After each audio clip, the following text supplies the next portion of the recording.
It's the 757 at 6 on ESPN Radio 94.1. What better way to spend your July evening than with us here on the 757 at 6, and we appreciate you for tuning in. Matt Hatfield here with you, and at this time we're joined by a couple of special guests here on ESPN Radio 94.1, bringing us a former two-time NBA champion whose jersey number 12 hangs in the rafters at the famed Madison Square Garden in New York is our pal from Sports Inside and Out, the legends of sports. You know him as our friend, the living legend from Norview High School days, Coach Charles Hatcher. Coach, we got a treat for the audience today. We got a special one. Oh, yeah, Matt, as always, we're bringing the greatest legends of sports right to the 757 area. We're so grateful for 94.1, the ESPN-based radio, to be affiliated with Sports Inside, the Legends of Sports, voice of the Legends of Sports, which goes right through the Matt Hatfield Show, and we're so happy to be a part of the team that we've created there, Matt. But this guy is something special. We've been knowing him a long time. He's one of the elder statesmen and one of the heavy educational clinicians in the NBA. Dr. Dick Barnett speaks for itself. He's one of the very few NBA legends that's gone on and had his doctorate, and now is well recognized all over the league in every major city in the NBA, particularly what we do is being something that's special for the educational prowess and the intelligentsia that's involved in the youth of being a student athlete. The impact of Doc is insurmountable. And we and Wally, of course, the friendship that we had with Dick is he's always been something special, but he's also got some great stories and is a heck of an author. We're going to talk about that as well. Quite sure you'd be able to bring that out of him, Matt. He sometimes the humility in him takes over, but normally he's a very personality, no nonsense guy. I'm gonna tell it like it is. He may not want to hear it, but he'll tell you things you need to hear, not what you want to hear. Sure. But Dick, thank you so much for being a part. As always, you always reach out and come to the aid of the old fellows, man. And we look forward to getting something special for you to be able to talk to Matt and his listening audience down in the Hampton Roads area, giving them the news that they can use for one of the greats of the greats. We call him Fallback, but his name is really Dr. Dick Barnett. That's right. Fallback Baby was his nickname, dubbed by Chick Hearn, the legendary voice of the Lakers. And as you mentioned, Coach Hatcher, he's got a Ph.D. in education from Fordham, retired from teaching sports management at St. John's in 2007. But what about those playing days? A three-time All-American at Tennessee A&I, now known as Tennessee State University, and won a couple of NBA championships with the New York Knicks, teammates with Walt Clyde, Frazier, Willis Reed, Dave DeBusschere, Bill Bradley, and that legendary crew, the number 12, retired by the Knicks. We say hello to Dick Barnett. Dick, thank you so much for spending time with Coach Hatcher and me here on the program. How's life treating you these days? Matt, it's a pleasure being here. This is even in this desperate environment that we're in with this virus, it has presented some opportunities to collaborate with a number of folks. We're going to be involved with some of the things that's transpiring in the streets, not only in America but across the world, with Black Lives Matters. We've been able to put together a group of what we call senior ambassadors to the NBA: Jerry West, Bill Bradley, Oscar Robertson, and myself. That's great to hear. And I want to begin there before we dig into your background, even going back to Gary, Indiana, where you were born, Dick. But let's talk about that with everything that's going on in our world with the social unrest and everything. Give me your perspective, if you can. I know the audience really would appreciate it. I know there's some things that probably are very discouraging, but a lot of encouraging things to see the athletes and the coaches and the people in the sports profession use their voices and their platforms to try to make a difference, correct?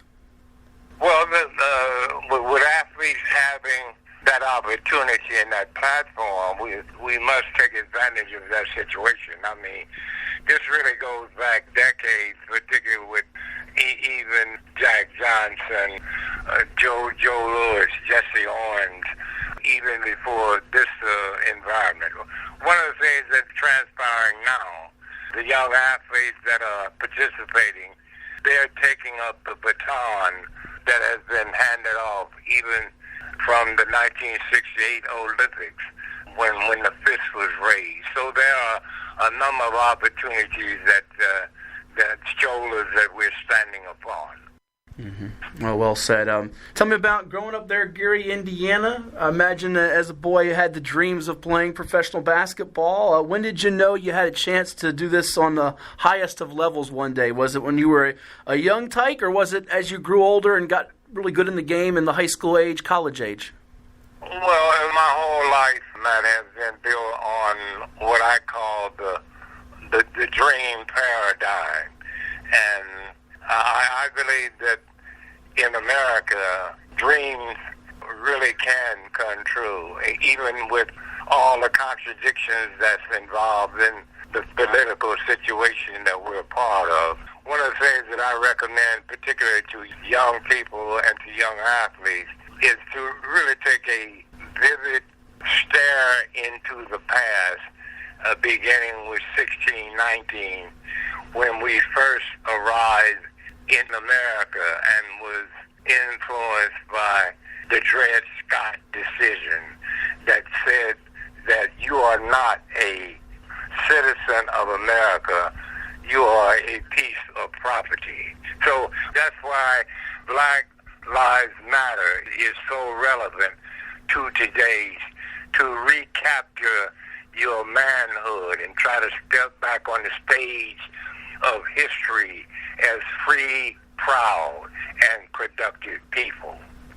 When you got to Tennessee A&I, and as I mentioned, it's now Tennessee State University, you led the team to 3 consecutive NAIA national championships for a Hall of Fame coach there in John McClendon, Dick, and named the championship MVP 58-59. Looking back at those days at the collegiate level, what sticks out most to you about that experience? Well, man, what sticks out to me is that we won those championships without the comfort and accommodation, without the public accommodation laws. We had to travel all across the South. When George Waller was standing in the schoolhouse door, we couldn't stay in hotels. We couldn't go in restaurants and eat. And we, even in that atmosphere, we still triumphed to win those 3 consecutive NAIA championships. Chosen, Dick, 4th overall in the 59 NBA draft by the Syracuse Nationals, now known as the Philadelphia 76ers of the NBA. You played with the team until 61, and I think a lot of people don't know this, though. You ended up going from the NBA to the American Basketball League, would go back to the NBA, but with the Cleveland Pipers, who were owned by a guy by the name of George Steinbrenner, who went on to become the owner of the New York Yankees. How crucial was that time in your life and your basketball career?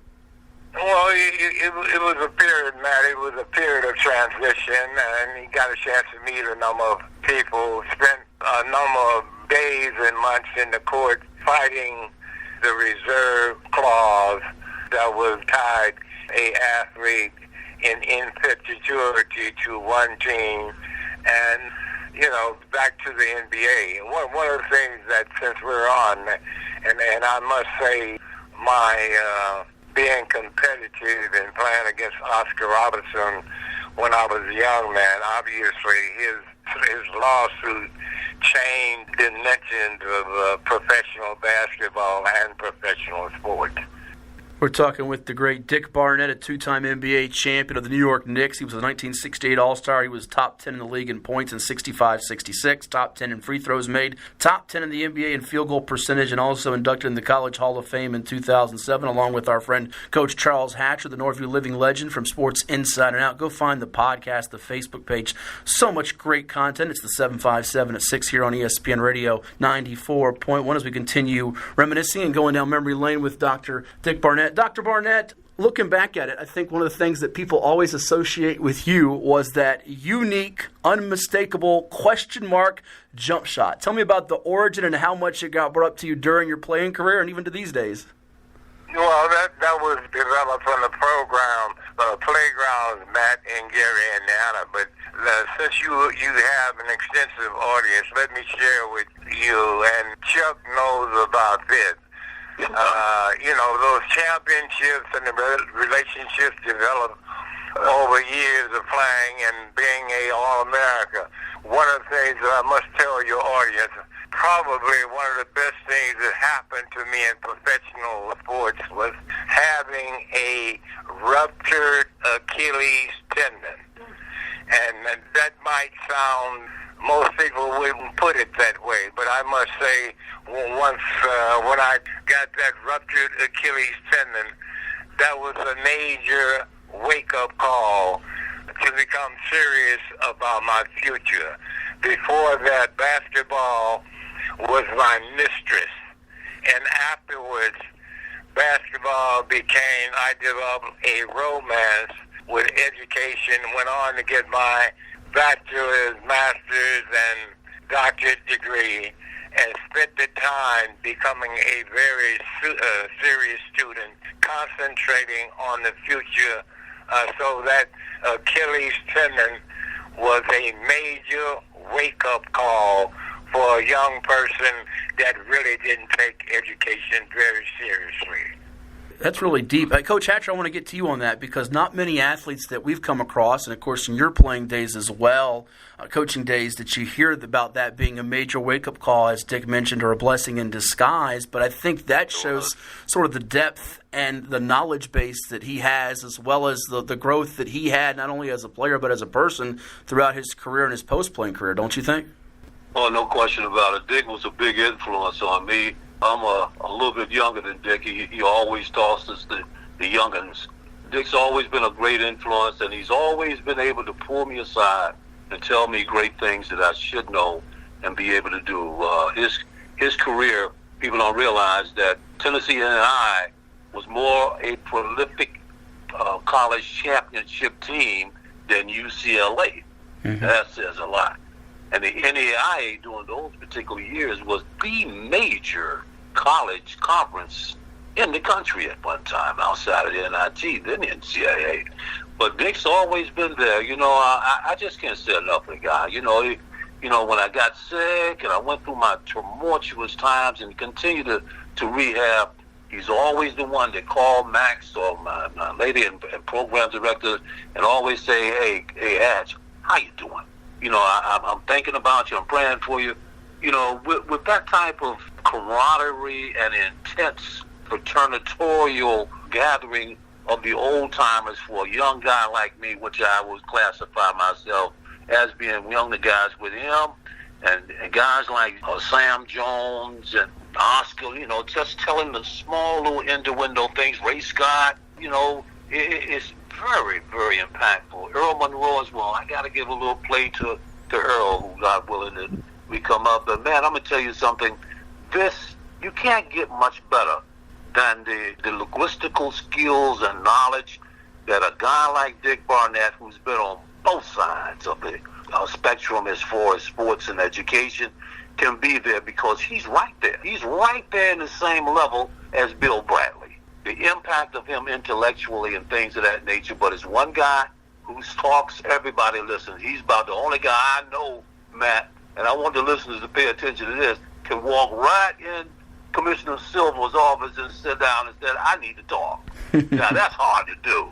So it says a great deal for him. He's been a part and supportive of my life, and I pray for him, as I do every day for all the guys over the years, been supportive of me and what we've been trying to perpetuate through sports in society, even in my home base of 757. Can't beat it, man. Can't beat it. Going back to the times there, Dick, with you in the NBA, and you mentioned about the ruptured Achilles tendon there in '67. Come 1970, Game 7 of the finals against Wilt Chamberlain, Jerry West, Elgin Baylor, and the Lakers, and you guys coming off that 22-point loss in Game 6. It's known as the Willis Reed game for the incredible emotional lift he gave you guys. I think people forget about Walt Frazier's 36 points, 19 assists, 7 rebounds. You, my friend, also dropped 21 in that game. Dave DeBusschere had 18 points, 17 rebounds. You guys were up 27 at the half. That game was over. Do you get goosebumps to this day thinking about that memorable night?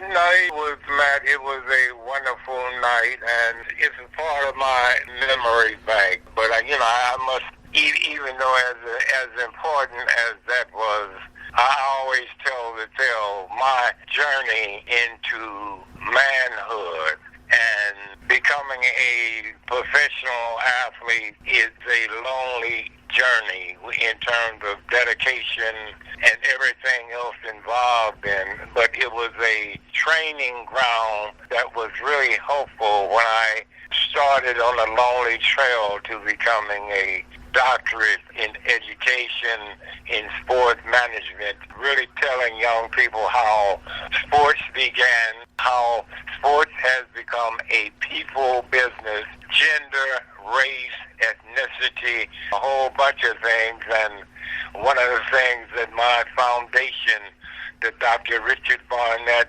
Foundation, dealing with sports, education, and technology is involved in. So we're going to be doing a number of things with the NBA and young people. That's particularly with what we're calling the senior ambassadors, with a combination of, I must reiterate, Jerry West, Bill Bradley, Oscar Robertson, and myself.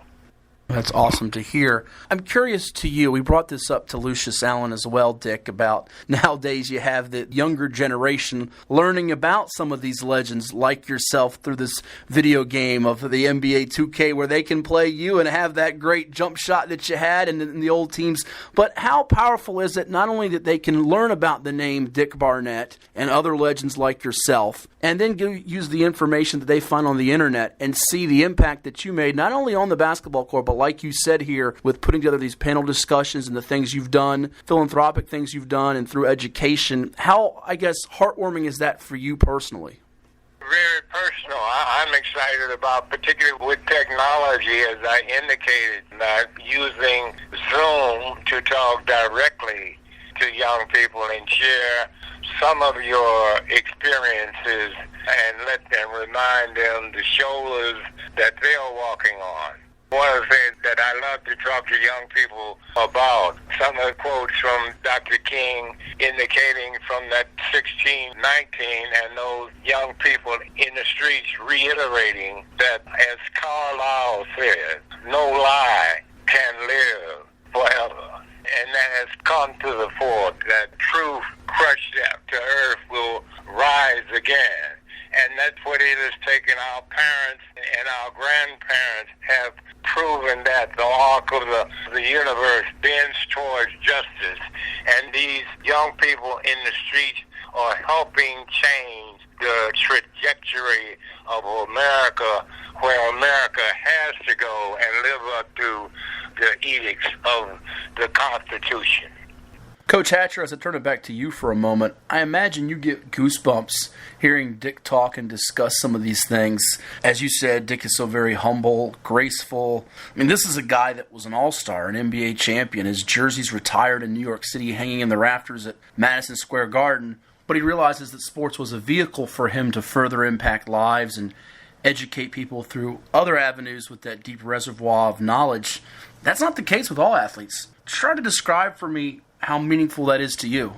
To me, it was good because at that particular time when Dr. King and Reverend Abernathy and Dr. David Lowry was so instrumental, and Dr. of course, Attorney Austin here down in the Hampton Roads area in Norfolk, when they contacted me to be the first black to integrate a major high school in the state of Virginia, that was very instrumental. But one of the first things that I found myself doing was talking to a guy named Dave DeBuscher in a place called Scotland Neck, Kentucky. He was out there, and we did a little tournament out there, and we talked about the championship team and things of that nature that Dick was on, and of course Wally and I. But when I became the first African-American ever to make All-American in a predominantly white high school division in the South, that was very important for me. And then to be able to go All-American, the first thing I wanted to do was make sure I got to New York in the Rucker tournament, and the first cat I saw that I was able to get a hold of at that particular time, not only with Wally,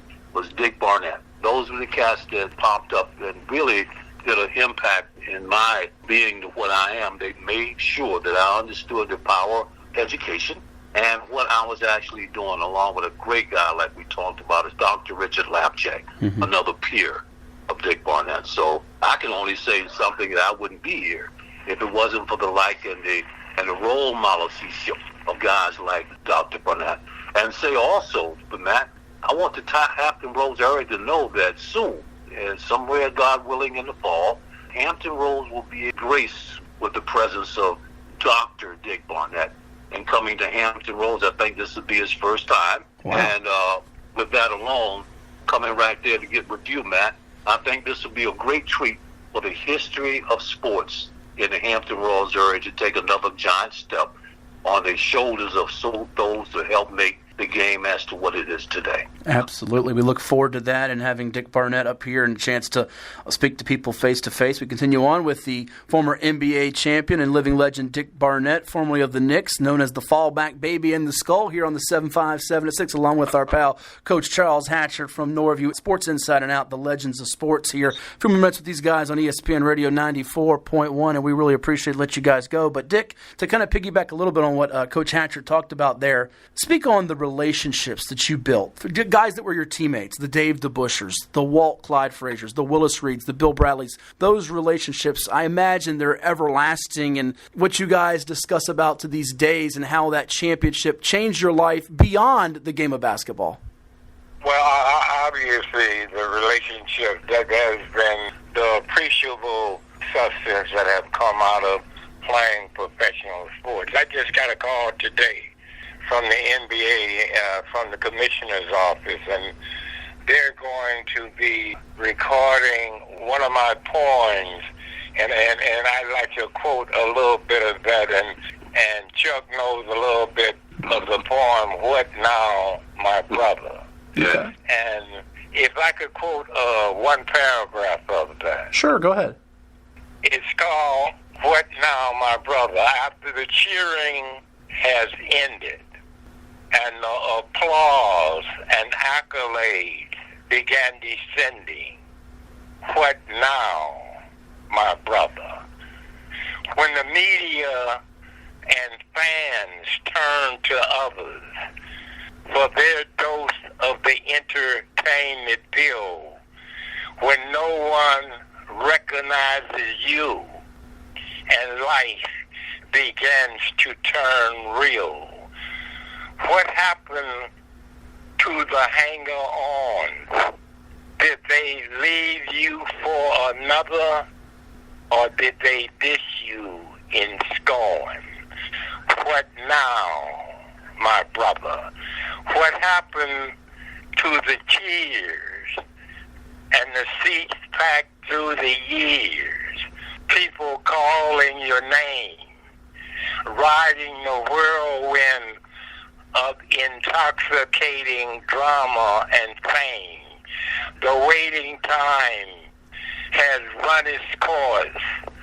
The airports are empty, and only the ghosts rejoice as the shadow of fleeting fame disappears, and the cold reality of the real world finally Matt awake and seared. The brother who believed the high-octane ride would never end, as the wilting shock of reality will regrettably begin, bringing loneliness and tears and gathering years from the peanut gallery and the loss of super salaries. What now, my brother? That's a little bit of it, no? That is great. Matt, what's going to be more powerful? Mm-hmm. The NBA entertainment is going to be recording that. There are 4 paragraphs.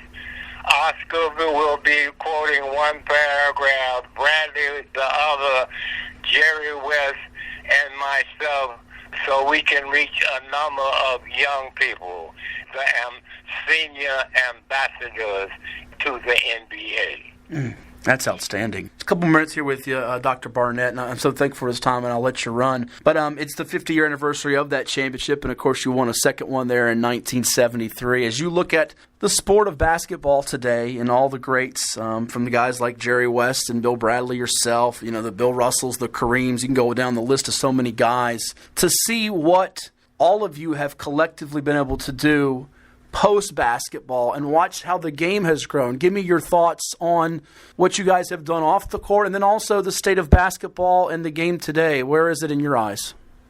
Well, that's why I wanted you coach at the foreign on that. Don't forget the title. What now, my brother? What's next? What's next? And to get prepared for the future. As I indicated before, to help us step back on the stage of history as free, proud, and productive people. That's what it's all about. Yeah. Well, last one for me, and then I'll get one more for you here, Coach Hatcher. What would you tell? I mean, you've had contact with the commissioner's office and through your wealth of knowledge and the Dr. Barnett Center and everything that you've done. And what would you tell Commissioner Adam Silver here as he embarks on what is a really, really challenging time in our world and for the sports world, the game of professional basketball? What things would you tell him? Hire Dick Barnett.